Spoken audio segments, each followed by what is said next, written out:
ટાન્ઝાનિયાની બજારમાંથી રઘુવંશીઓ નીકળી જાય તો ટાન્ઝાનિયા ગોટે ચડી જાય સાહેબ, એવી જમાવટ. અને લંડન ને અમેરિકા તો હોલસેલમાં પટેલોએ રાખ્યું છે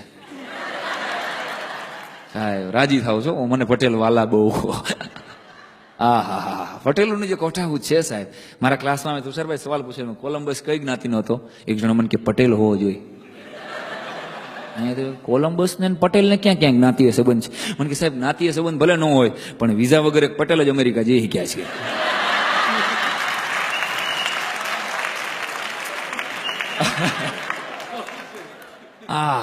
મેં ક્લાસમાં સવાલ પૂછેલો, મેં કીધું what is the culture of Patel? એક જણો મને કે agriculture is the culture of Patel.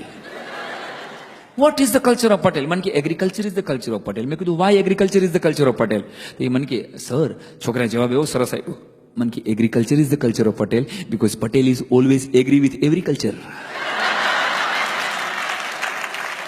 જ્યાં ગયા અહીંયા ગોઠવાઈ ગયા. આ હા હા, કિરીટ કાકા શું જમાવટ છે મારા વાલા. લંડનમાં અમેરિકામાં મેં તો જોયેલા દાખલા કહું કે આપણા ગુજરાતીઓ પાસે 8-8 મકાન છે અને ધોળીઓને ભાડે દીધા છે. અહીંયા અને મારી કહું તૂટી ગયો, કહુમાં સમજો ને છાતીના બુટાને ઉગડી ગયા. ક્યાં બાત હે ભાઈ, વાહ. 200 વર્ષ એની આપણે ગુલામી બેઠી છે એના દેશમાં, એની પ્રજાને ભાડે મકાનમાં રાખવા. ગુલામીનો આથી મોટો બદલો બીજો કયો હોઈ શકે ભલા માણસ? સલામ સાહેબ, ગુજરાતી તરીકે હું આપ બધાને સલામ કરું છું. જે જમાવટ તમે કરીને બેઠા છો, ક્યાં બાત. આવીને આવી ટકાવતા રહેજો, અમને બોલાવતા રહેજો. આપણે અમારે ભામણભાઈને અમારું તો કરવું ને, અમારે શું સીધાથી રાજી થાય ખાલી એમ. પણ સાહેબ આ ગુજરાતીઓની જમાવટ છે ત્યારે કેવું પડે. પટેલોની વાત મારા અહીં લંડનમાં જ વાત કરું છું. એક મિત્ર છે, એનો બહુ મોટો શોરૂમ છે, પટેલ એન્ડ થોમસ બ્રધર્સ એમ લખ્યું હતું. પટેલ એન્ડ થોમસ બ્રધર્સ બહુ મોટો શોપ છે. એટલે મેં કીધું ભાઈ આ કેમ પટેલ યાર થોમસ શું કામ રાખ્યું છે? પટેલ બ્રધર્સ રાખ્યા, થોમસને શું રાખવાની જરૂર? મારો ભાઈ બંધ ડાયો થામા મને કે ઇન્વેસ્ટમેન્ટ બધું થોમસનું છે. પટેલની તો બુદ્ધિ છે ખાલી. હા હા સાહેબ, બુદ્ધિ તો આપણા બાપની. કોના બાપની કીધું? હું એમ કહું બુદ્ધિ આપણા ગુજરાતી. અને સાહેબ એટલે યાદ કરી દઉં છું આપને કે ગુજરાત છે ને, યાદ રાખજો, હિન્દુસ્તાન આખાનો ક્યારેક નકશો લઈને બેસજો. ગુજરાત હિન્દુસ્તાનની ડાબી બાજુ હોય છે દોસ્ત, અને ડાબી બાજુ માણાનું કલેજું હોય. ગુજરાતીઓ તો હિન્દુસ્તાનના કલેજામાં વસે. 1600 કિલોમીટરનો ગુજરાત પાસે દરિયાકાંઠો છે સાહેબ, એટલે ગુજરાતીઓ દરિયા દિલ છે. આપણે જો માફ કરવાની વૃત્તિ આપણામાં જ પેલા આપણે ડખો નહીં કરી, પછી થાય તો મૂકી નહીં, પણ પેલા ડખો નથી કરતા. આપણી પ્રકૃતિગત વાત તમને કરું છું. આ સંસ્કારો, આ વાત હમણાંની 200-500 વર્ષથી નથી, આ 5000 વર્ષની સંસ્કૃતિ હારે જોડાયેલા છે. એટલે કહું કે મિડલમાં, નકશામાં વચમાં આવીએ છીએ. એટલે તમે જુઓ, આપણે દાળ ભાતે ખાઈ છીએ અને રોટલી ખાઈ છીએ. તમે રાજસ્થાનમાં જાઓ ખાલી દાલ બાટી ખાશો, હું ઓથેન્ટિકલી સાબિત કરી દઉં. અને મદ્રાસમાં જાઓ ક્યારેક, હા હા હા હા, મરી ગયા ભાત સિવાય કઈ ખાતા નથી.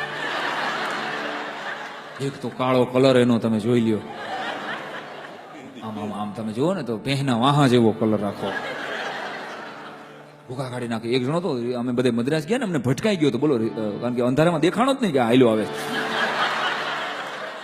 આ કલાકારો અમારા ગોપાલભાઈ ને અમે બધા હતા, અને મને કે ગોપાલભાઈ મને ક્યારે નાવું છે, આવડા કવડાક સાબુથી, આવડો મોટો દેહ, મને કે નથી મેળ પડતો. હાલો હું તમારા કલાકારો, આપણા કલાકારો છે ને, બધા ગયા 6 જણા. હું નીચે સાબુ લેવા ગયો, મેં પૂછ્યું સાબુ, મને કે કેટલા રૂપિયા? લીરિલ 11 રૂપીસ, હમામ મને કે 11 રૂપીસ, નિરમા 11 રૂપીસ. એટલે મેં કહ્યું સાલું બધા સાબુના 11 રૂપિયા? મને કે સર કોઈ भी साबुन ले जाओ, कलर में कोई फर्क पड़ने वाला नहीं. હા ને સાલું. પછી ગયા અમે ગોપાલભાઈ, અમારા ભાઈ ભાવેશ, બધાને જમવા ગયા. તો મને કે શું સાહેબ અહીં તો ઢોસા ખાય ને, ઓરિજિનલ ઢોસા કેવા હોય? તો આપણે ફેમિલી ઢોસો મગાવી, 6 જણા વચ્ચે થઈ ગયા. ફેમિલી ઢોસો મગાવ્યો તો નગરપાલિકાના પાઇપ જેવડો આવ્યો. 2 જણા ઉપાડીને મૂકી ગયા અમારા ટેબલ. તો એટલે બીજા ટેબલ લગી લંબાણો. ઓલા તો ખાવાનું શરૂ કરી દીધું. પછી મારે મુકેશભાઈ મને કે આપણે કઈ ખાવાનું? મેં ટેબલ પૂરું થાય તઈ.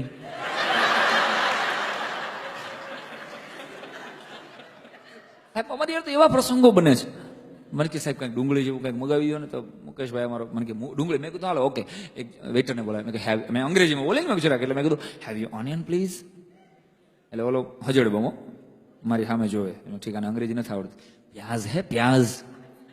તો ઓલો હજડ બમ પાગલ. મેં ઠીકાને હિન્દી નથી આવડતું, મદ્રાસી લાગે છે. Where is your kitchen man? Kitchen kitchen હું કરીને કીધું ને, એટલે એને આંગળી ચીંધી. તો ભાઈડો ઉભો થઈને આપણા સાજિંદાથી વધારે આપણે શું વાલું હોય? મેં હાલો ને હું 2 ડુંગળી લઈ આવ્યો. પછી હું છાનો મોનો બેસી જાત તો વાંધો ન હતો. સર ભાઈ મેં એને કીધું, મેં કીધું ઇટ ઇઝ કોલ્ડ ઓનિયન, શીખ લો, ઇસે પ્યાઝ કહેતે હૈ. એ મને કે ડુંગળી જોઈ છે એમ કયો નહીં.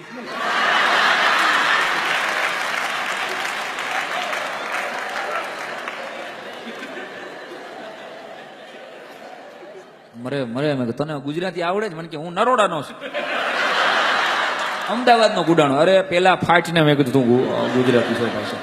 અમે આટલું અંગ્રેજી બોલવામાં અમારા જભા પલળી ગયા. મેં કીધું શું સાહેબ, પણ આપણી મેં કીધું ને, પણ તોય કેવું પડે એટલા માટે કે બહાર નીકળીએ ને ત્યારે યાદ રાખજો, દાલ ને બાટી સાથે રાજસ્થાન છે, ગુજરાતી દાળ ને રોટલી ખાય છે હારે, એટલે મધ્યમ માર્ગી પ્રજા છે, સમાધાન વૃત્તિ એકમાત્ર આપણામાં જ.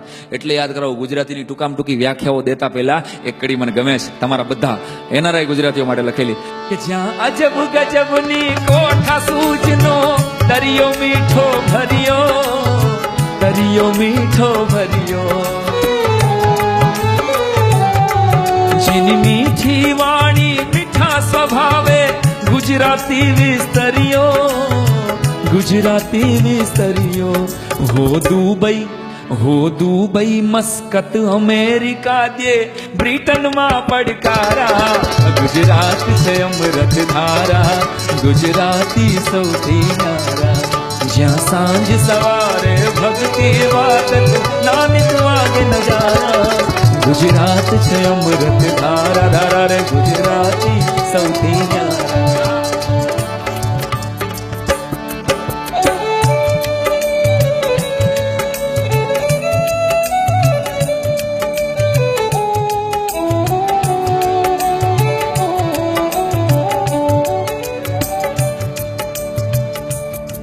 છાતી ઠોકીને હું તો કહું છું દોસ્ત, કે ધરતી ઉપર બે જ જાતિ છે, આ ધરતી ઉપર બે જ જાતિ છે, ગુજરાતી અને બીજી નોન ગુજરાતી.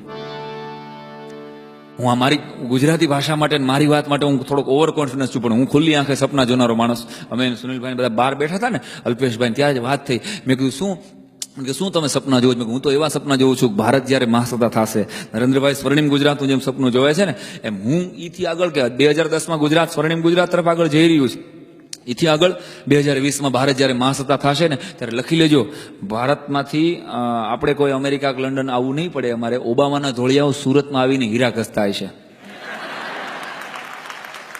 ખુલ્લી આંખે હું સપનું જોઉં છું, મારી યાર તમે વિઝ્યુલાઇઝ કરજો તો વધારે મજા આવશે. આપણે કોઈને પૂછશું ધોળિયા કે ક્યાં છો, તો કે હું છગનભાઈના કારખાનામાં ડાયમંડ ક્લિનિંગ કરું છું. સાહેબ કલ્પના કરો ને, એમાં નબળું શું કામ વિચારવું આપણે? આહા, ઓબામાના ધોળિયાઓ સુરતમાં હીરા ઘસતા હશે, અને છકડો રિક્ષા અમદાવાદ ને રાજકોટમાં પીટર ને થોમસ ને સ્ટીફન ને હલાવતા હશે. દ્રશ્યો તો વિચારો, પીટર ને થોમસ ને સ્ટીફન ને એકારે છકડો રિક્ષા હલાવતા છે, બરમુડા પહેરીને, ચટાપટાવાળા ચડ્ડા પહેરીને. 5 રૂપીસ નરોડા, બોલો ભાઈ Naroda, 5 rupees, no bargaining please, Paladi, anybody for Paladi. આહા, ધોળિયાઓ. અને બીજી વાત વિચારો ને, હું તો એવું વિચારું સાહેબ, આહા, 2020માં ભારત મહાસત્તા બનશે ત્યારે ગુજરાતના નાનેમ નાના એક એક ખેડૂત પાસે એસી ઇનોવા ગાડી હશે, અને એના ઘરવાળા બપોરે 12 વાગે હેલિકોપ્ટરમાં ભાત દેવા આવશે. કલ્પના કરો, મોડું હું કામ, કલ્પના જ કરવી છે. હેઠે હું હાંકડશે નહીં, હાંકડમાં સમજો ને, કદાચ શબ્દ ન ખબર. હા, આપણી જૂની કહેવત, હેઠે શું નીચે શું છે, કાંઈ પાથરવું તો છે ને, પછી ટેસ્ટી હું ને. આપણે શું કામ વિચારીને ખાલી નબળું. અમેરિકા સુધી વિચારું છું મેં તો, કે દરરોજ 12 વાગે હેલિકોપ્ટરમાં ઘરવાળા ટિફિન લઈને આવશે. એક હાથમાં દાંતણી છે, દાંતરડું હોય છે, બીજા હાથમાં ટિફિન હોય છે, અને આકાશમાંથી ઉતરા રહે ભોળી ભવાનીમાં. યા ઉતરીને નીંદણ વાઢી અને પાછા વૈયા જશે. કલ્પના તો એવી કરું સાહેબ, આ તો ગુજરી ગયો. બાકી મારે માઇકલ જેક્સન રાંદલના લોટા તેડવાતા, મારી કલ્પના હતી. હવે ગયું નેવરલેન્ડ રેન્ચમાં હું નહીં પોગું, પણ હું